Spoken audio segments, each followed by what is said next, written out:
देश में कोरोना की रफ्तार ने फिर तेजी पकड़ ली है। पिछले कुछ दिनों से हर दिन 1 लाख से ज्यादा नए संक्रमित सामने आ रहे हैं।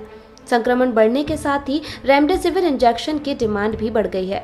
इसे देखते हुए भारत सरकार ने इसके निर्यात पर रोक लगा दी है। इस दवा के लिए लोग कई 100 मीटर लंबी लाइनों में भी नजर आए हैं। मुंबई में इस दवा को दोगुनी तिगनी कीमत में बेच रहे कुछ लोगों को भी गिरफ्तार किया गया।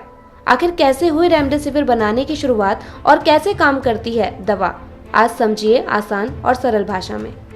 अमेरिकी दवा कंपनी गिलियड साइंसेज ने हेपेटाइटिस सी रोग से बचाव करने के लिए बहुत सारे पैसे लगाकर साल 2009 में रेमडेसिविर की खोज की। रेमडेसिविर इंट्रावेनस दवा है, यानी सीधे सुई से धमनियों के अंदर लगाई जाती है। कंपनी की प्लानिंग फेल हो गई। दवा हेपेटाइटिस सी को रोक नहीं पाई। दवा फेल होने के बाद कंपनी को लगा कि कुछ और बीमारियों से रेमडेसिविर का इस्तेमाल करने के बारे में सोचा जाए। इसी कड़ी में इबोला नाम की बीमारी के इलाज के लिए रेमडेसिविर को आजमाने की बात शुरू हुई। कंपनी ने रिसर्च शुरू की, यहाँ पर भी दाल नहीं गली।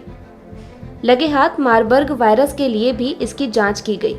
मारबर्ग भी एक भयानक वायरस है जो अगर इंसान के शरीर में घर कर ले तो खून की धमनियों को तबाह कर सकता है। दवा यहाँ भी फेल हो गई। मिला जुलाकर जिस भी बीमारी के लिए रेमडेसिविर हर जगह फेल होती जा रही थी, लेकिन कोरोना के दौरान कुछ अलग हुआ। रेमडेसिविर दवा। रेमडेसिविर एक एंटीवायरल है। कोरोना के मामले में देखें तो कोरोना एक खास तरीके के जेनेटिक मटेरियल आरएनए से बना हुआ है। आपने डीएनए का नाम सुना होगा। क्राइम सीरियल्स में थूक, बाल और तमाम चीजों में डीएनए की जांच कर पुलिस अपराधी तक पहुंच जाती है। वैसे ही आरएनए होता है। डीएनए और आरएनए मिलकर हमारे जीन्स बनाते हैं। ये सब शरीर के अंदर की गई कंप्यूटर कोडिंग जैसा है।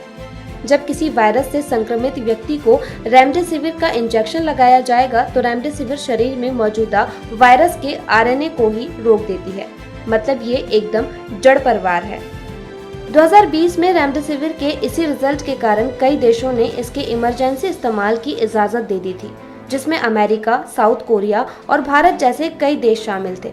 गिलियड साइंसेज ने यह दावा किया था कि जो मरीज कोरोना के कारण अस्पताल में भर्ती हैं, उन्हें 5 दिनों तक रेमडेसिविर का डोज दिया गया था।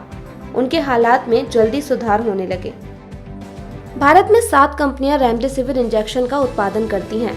इनमें Cipla limited, doctor Reddy laboratories limited, Hetero labs limited, Jubilant life sciences limited, Biocon limited, Syngene, Zydus Cadila healthcare limited और इंडियन यूनिट ऑफ मिलान शामिल हैं।